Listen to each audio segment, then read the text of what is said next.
नमो नारायण। जय गौ माता, वंदे मातरम, भारती को प्रणाम और हृदय से ओम शम शनिश्चराय नमः। प्रिय दर्शकों, मित्रों और साथियों, एक पल के लिए मान लेते हैं कि किस्मत के लिखे फैसले बदला नहीं करते, मान लेते हैं। लेकिन मेरा यह कहना है, मैंने सुना है विद्वानों से कि आप फैसले लेकर के देखिए, आप फैसले लीजिए तो सही, क्या पता किस्मत ही बदल जाए। नमो नारायण, नमो नारायण, नमो।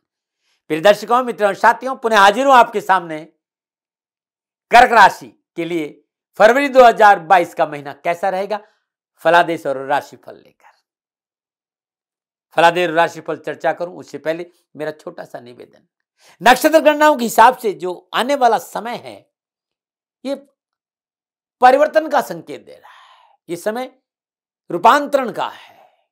2022 से लेकर 2029 का जो समय है ना, उस समय में आप मजबूत रहे, आपका आत्मबल मजबूत रहे, आप दृढ़तापूर्वक हर चीज को अनुभव कर सकें। क्योंकि हर रोज मुझे कोई न कोई व्यक्ति जरूर मेरे से बात बताती है, महाराज ये प्रॉब्लम है, ये प्रॉब्लम है। प्रॉब्लम है भाई, इस प्रॉब्लम का जड़ से कैसे निदान हो, मैं एक उपाय लेके आया हूं, जिस उपाय प्रोग्राम का नाम है सदा खुश रहो। गुरुमंत्र विद्यार्थी महाराज पे हर रोज दोपहर 2 बजे वीडियो में डालता हूं। इस वीडियो को अपने जीवन में उतारी, मात्र 5 मिनट सुबह और 9 मिनट रात में, बस करके देख लीजिएगा। ये आपके जीवन को बदल देगा, आपके मेटाबॉलिज्म सिस्टम को बदल देगा, मॉलिक्यूलर सिस्टम को, आपके भीतर में आत्मविश्वास से आपको भर देगा। और हर रोज, क्योंकि ग्रह गोचर के आधार पर बनाया प्रोग्राम है, तो हर रोज आपके जन्मांक का एक ग्रह आपके लिए अनुकूल करेगा। अद्भुत प्रोग्राम है, इस पर जरूर आप जाइएगा, वीडियो देखिएगा। और ज्यादा नहीं, 90 दिन संयम और धैर्य के साथ अपना के देखिएगा, परिवर्तन अवश्य आएगा, क्योंकि मेरा अनुभव है। नमो नारायण। कर्क राशि वालों के लिए फरवरी का महीना कैसा रहेगा, राशिफल की चर्चा करूं उससे पहले कर्क राशि वालों के लिए ग्रह योग आयोग। कर्क राशि वालों के लिए राशि अधिपति चंद्रमा सूर्य बुध शनि के साथ सप्तम भाव मकर राशि से संचरण कर रहे हैं। सूर्य 13 फरवरी को अष्टम भाव कुंभ राशि में संचरण करेंगे। मंगल शुक्र के साथ धनु राशि छठे भाव में संचरण कर रहे हैं और शुक्र 27 फरवरी को मकर राशि सप्तम भाव में संचरण करेंगे। मंगल 26 फरवरी को मकर राशि सप्तम भाव में प्रवेश करेंगे। बृहस्पति देव कुंभ राशि अष्टम भाव से संचरण कर रहे हैं। राहु वृषभ राशि 11वें भाव में संचरण कर रहे हैं और केतु वृश्चिक राशि 5वें भाव में संचरण कर रहे हैं। यह है कर्क राशि वालों के लिए फरवरी 2022 के ग्रह योग आयोग। और इसी आधार पर कर्क राशि वालों के लिए फरवरी का महीने का जो राशिफल है वो मैंने लिखा है। मित्रों और साथियों, ये राशिफल आपकी नाम राशि, आपकी चंद्र राशि पर आधारित है। और राशिफल पुरुषों के लिए भी है, महिलाओं के लिए, बुजुर्गों के लिए और बच्चों के लिए भी। अब मैं सबसे पहले विस्तार से चर्चा करूंगा कर्क राशि वालों के लिए शिक्षा, कामकाज और कारोबार, नौकरी, सामाजिक और पारिवारिक संबंध और स्वास्थ्य कैसा रहेगा, विस्तार से। सबसे पहले शिक्षा की बात करें। कर्क राशि वालों के लिए जो विद्यार्थी और युवा है, फरवरी के महीने में पंचम भाव में केतु का संचरण और राहु की सप्तम पूर्णदशा शिक्षा के क्षेत्र में कर्क राशि वाले विद्यार्थियों को थोड़ा सा सावधानी का संकेत दे रही। बहुत जरूरी इस महीने पढ़ाई में विशेष ध्यान देने की जरूरत है, पढ़ाई में रुचि लेने की जरूरत है, पढ़ाई में अभिभावकों और शिक्षकों की बात मानने की जरूरत है। और पढ़ाई के क्षेत्र में लापरवाही नुकसान दे सकती है, ध्यान रखने की जरूरत है। यदि आप बाहर पढ़ाई कर रहे हैं तो आर्थिक तंगीकरण, आपके सुख साधनों में कमी आएगी, सोच समझकर खर्च करें। माता पिता पर दबाव नहीं बनाए, सुविधा का इंतजार किए बगैर पढ़ाई पर जी जान लगाकर मेहनत करिए, तभी सफलता मिलेगी और आगे बढ़ने की कोशिश करें। युवा वर्ग को 13 फरवरी की बाद देवगुरु बृहस्पति के साथ जब सूर्य साथ आएंगे, तब कैरियर, नौकरी, व्यवसाय में जो युवा वर्ग है उनके लिए कुछ सहजता और खुश सुकून मिलेगा। परिवार के लोग साथ देंगे। रिसर्च और शोध में रुचि रहने वाले कारण जो युवा है उन्हें निराशा और परेशानियों से मुक्ति मिलेगी। कार्यस्थिति मन अनुकूल रहेगी। प्रयासों की सफलता से मन प्रसन्न रहेगा। शादी विवाह संबंधी मसले हल होंगे। शादी विवाह के मसलों में पारिवारिक रजामंदी को ध्यान में रखना बहुत जरूरी, अन्यथा इसमें परेशानी भी आ सकती है। ये था विद्यार्थी और युवाओं के लिए फरवरी का महीना। मैं बात करूंगा कामकाज और कारोबार के दृष्टिकोण से कैसा रहेगा कर्क राशि वालों के लिए फरवरी का महीना। कर्क राशि वालों के लिए कामकाज और व्यवसाय के दृष्टिकोण से 11वें भाव में राहु का संचरण लाभ का संकेत दे रहा है। कार्य क्षेत्र में अनावश्यक वाद विवाद और परेशानी से छुटकारा मिलेगा। कारोबार में मेहनत और प्रयासों का पूर्ण लाभ प्राप्त होगा। शुक्र मंगल का छठे भाव में संचरण और 12वें भाव पर दृष्टि अनावश्यक खर्चों का संकेत जरूर दे रही है, परंतु बृहस्पति अष्टम भाव में विराजमान होकर पंचम पूर्ण दृष्टि से 12वें भाव और सप्तम पूर्ण दृष्टि से धन भाव और नवम पूर्ण दृष्टि सुख भाव को देख रहे हैं। तो यदि आप धैर्य और संयम से काम किया और अपनों की सलाह लेकर आगे बढ़े, सही समय पर सही निर्णय लिया, तो आर्थिक पक्ष की सुधरता और कामकाज में लाभ जरूर मिलेगा। हाँ, क्योंकि माह के आरंभ में शुक्र मंगल का अष्टम भाव में संचरण अनावश्यक और बिना वजह के खर्चों का संकेत है। थोड़ी सावधानी तो बरतनी पड़ेगी। यदि आप इस समय कामकाज और व्यवसाय को लेकर बैंक लोन या किसी कर्जे को लेने का मन बना रहे तो बचना चाहिए।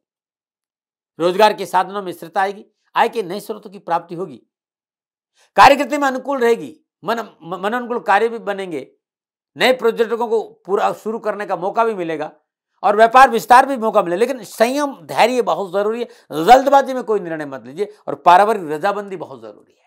यदि मैं नौकरी की बात करूं तो इस महीने रोजगार नौकरी के हिसाब से कर्क राशि वालों के लिए दसम भाव का स्वामी मंगल छठे भाव शुक्र के साथ संचरण करा है।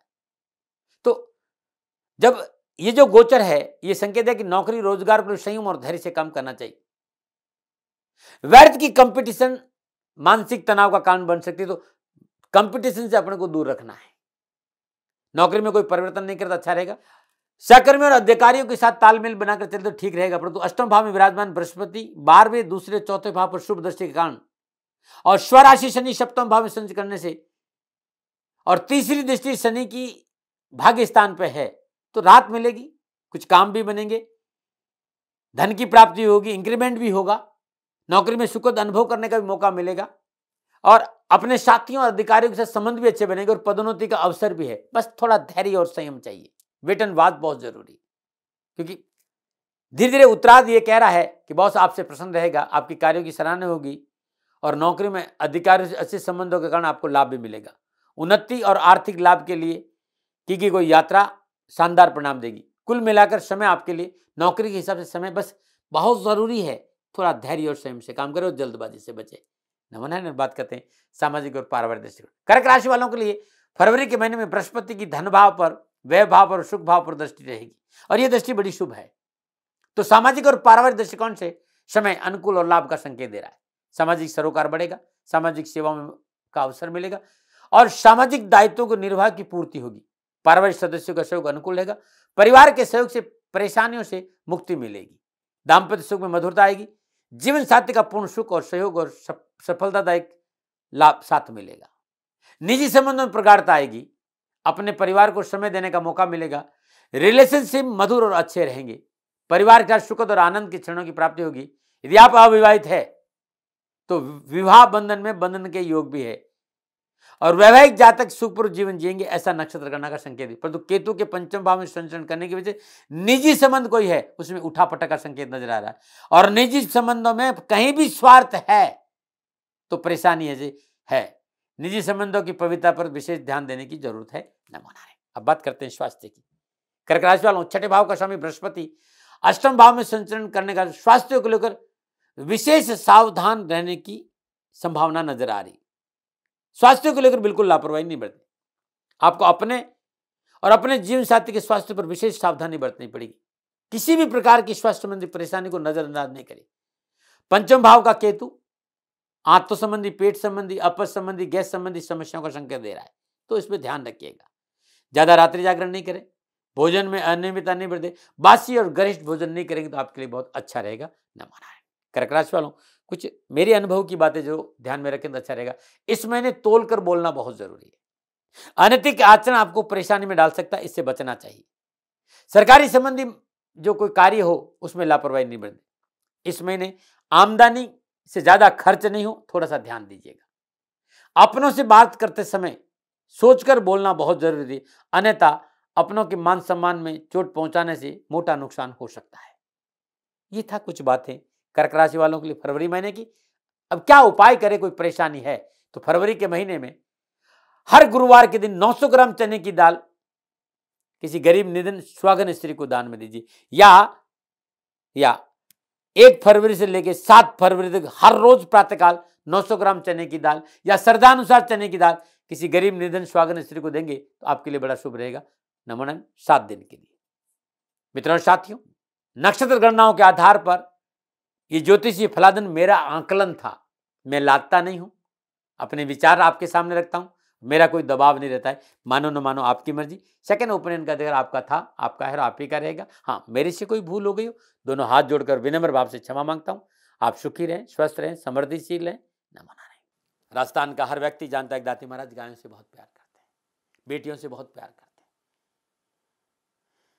हजारों सैकड़ों बेटियों के लिए, जीवन के लिए मैंने अपना संपूर्ण जीवन दिया है और ये मेरा शौक था, मेरी राष्ट्र की धरोहर थी और ये करना मेरा कर्तव्य और कर्म था। मैं आपको किसी वजह से नहीं सुना रहा हूं, बस खाली बता रहा हूं कि ये मेरा जीवन का लक्ष्य रहा है। मनुष्य हूं और मानव होने के नाते मेरा कर्तव्य है कि मैं अपनी राष्ट्र की सेवा करूं। मैं इस राष्ट्र का नागरिक हूं। 30 सालों से मैं बेटी बचाओ और गौ सेवा में अपना जीवन इस राष्ट्र के साथ लगाया है। वर्तमान परिस्थितियां आर्थिक दृष्टिकोण से मेरी अनुकूल नहीं है।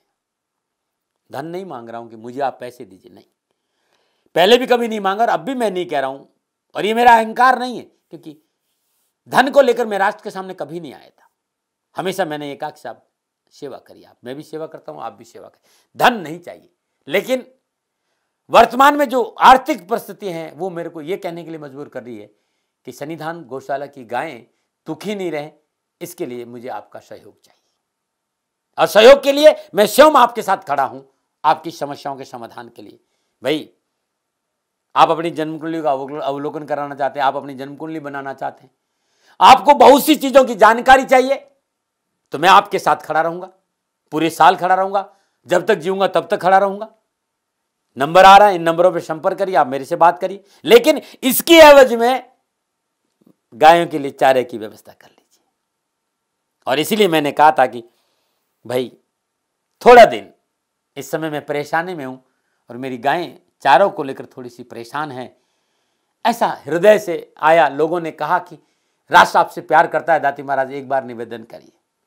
तो मैं दान नहीं मांग रहा हूं, फिर भी मैं अभी भी मेरा ये अहंकार नहीं साथियों, मेरा राष्ट्र सर्वोपरि है।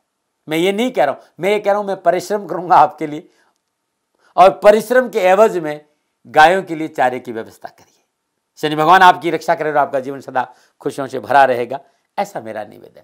और वे लोग जो सक्षम है, सामर्थ्यवान है और जिन्हें दाती महाराज के ज्योतिषीय समाधान की आवश्यकता नहीं, तो उनको मेरा प्रणाम, क्योंकि बहुत से लोगों को मैंने देखा है पिछले 1 महीने में लगभग 20 से 25-50 लोग ऐसे भी हैं जिन्होंने सन्निधान गौशाला में 2100 रुपया चारा कर दिया है।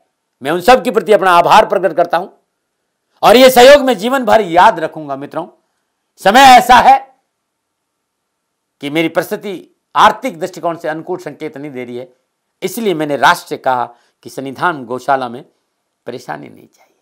सरकार सपोर्ट कर रही है, अपनी सीमाओं में रहते हुए जो सरकार करती है, लेकिन उससे पूरा नहीं पड़ता है, ये आप भी जानते हैं। शासन की अपनी एक सीमा है और अपनी मर्यादा है और शासन के पास और बहुत से काम है, लेकिन फिर भी मैं आप सभी का धन्यवाद देते हुए हृदय से पुनः एक बार निवेदन करना चाहता हूं कि आपको लगता है कि दाती महाराज के साथ सन्निधान गौशाला में खड़ा रहना है, तो नंबर है, जरूर सहयोग करें। मेरा कोई दबाव नहीं है, प्रार्थना थी। ओम नमो नारायण, ओम नमो।